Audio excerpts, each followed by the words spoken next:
Hello and welcome back to the Joyful Soul Creates. Charlotte here, and today I'm part of the Collected Crafty Collabs blog hop, which is all about using supplies that we have squirreled away, so supplies that perhaps don't get as much love as they should. The theme for this month is critters or stencils, or both if you prefer, and I have gone for both. So I'm going to be using a stencil, I believe it's by Marabu, if that's how you pronounce it, which is one of the very first stencils I ever got when I started crafting, and which I used to use quite a lot but hasn't really been getting as much attention recently. And I will be pairing that with a crab critter from the Chubby Chums Pals stamp set by Paper Smooches. The Chubby Chums line of stamps are among my favourites, so these have been used more recently than this stencil has, but the crab I don't seem to use all that much, so I thought I would give that one some love today.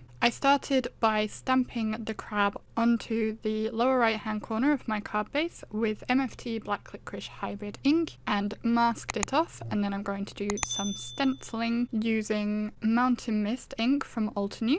The inks I'm using for this are all alcohol mark friendly because I want to colour this image in with my alcohol markers, and as you no doubt saw from the title of this video, I'm going to be kind of creating my own custom colour with my alcohol markers, and I will show that a little bit later when I'm done with this stenciling. So once I was happy with that Mountain Mist ink, I just carefully wiped the excess ink off the stencil, and then I'm going to turn it around and I want to layer up the stenciling.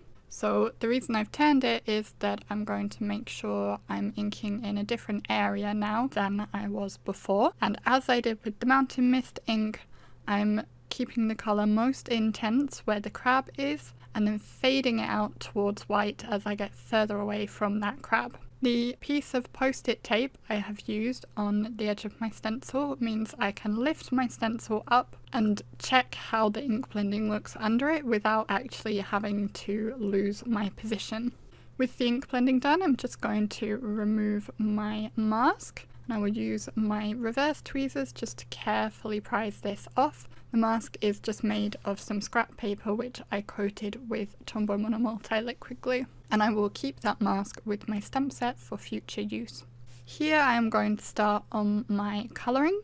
The colours for this card are based off a card challenge, and so I wanted to colour the crab a kind of peachy orangey pink colour. I'm using Spectrum Noir Illustrator markers, and you can see the caps on screen for the colours I am using. My initial run through of the colours, the crab ended up more pink than I was going for. I do like the way it looks, but it was not what I was after. I also felt there wasn't enough contrast, so I did bring in a dark antique pink. This is what some colourers would call a scary dark. It's very intense dark colour compared to my other colours, and this just really helps to enhance those shadow areas and give the shape of the crab a bit more dimension. My shadow areas are almost always in the lower left hand side of my images because I like to colour as though the light source is coming from the top right. I don't always colour this way. If there's a specific light source in the image, for example, then of course I will colour based on that, but it's just what I default to. Here I'm just showing you the difference between the two types of Illustrator markers. Most of my Illustrator markers are the older kind, which has an issue with the tips fraying. Spectrum Noir recently re-released the Illustrator markers and they have improved tips, and you can see that my blender pen has the newer tip, and I will probably end up replacing all my other markers with those. As I said, the crab was a bit more pink than I wanted, so I decided to go over it with another colour to customise it and make it a bit more orange. I chose a very light orange shade and just went over the whole image. This is called Glazing, and it changes up the colour and makes it a kind of mixture of the two colours. Then I was thinking it was a bit too orange at this point, of course, so I went back in with a very light pink and glazed over it again with the pink just to tone back that orange a bit.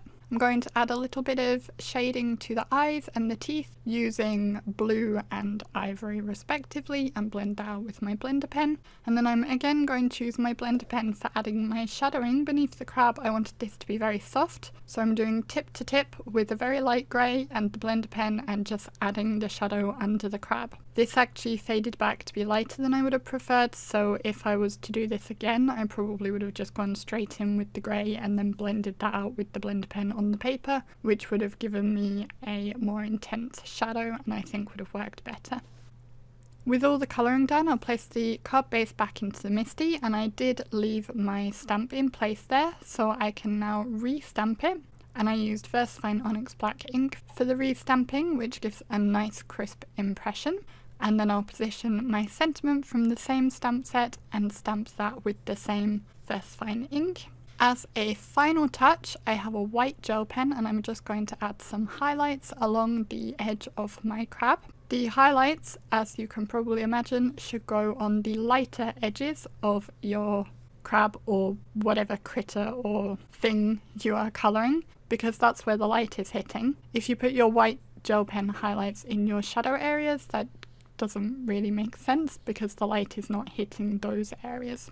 And here you can see the completed card. This was a really simple card to make. I hope you found it interesting and that you enjoyed learning a bit about layering stencils and also colouring custom colours with your alcohol markers. If you did enjoy this video and you're watching on YouTube, you can press the like button below and also drop me a comment in the comment box. All the items I have used in this video will be linked in the description box below. If you want to join in with the blog hop, you will need to hop on over to my blog. There is a link to that in the description as well, and we hope you will come and hop along with us. Thank you very much for watching, and I will see you again next time. Bye!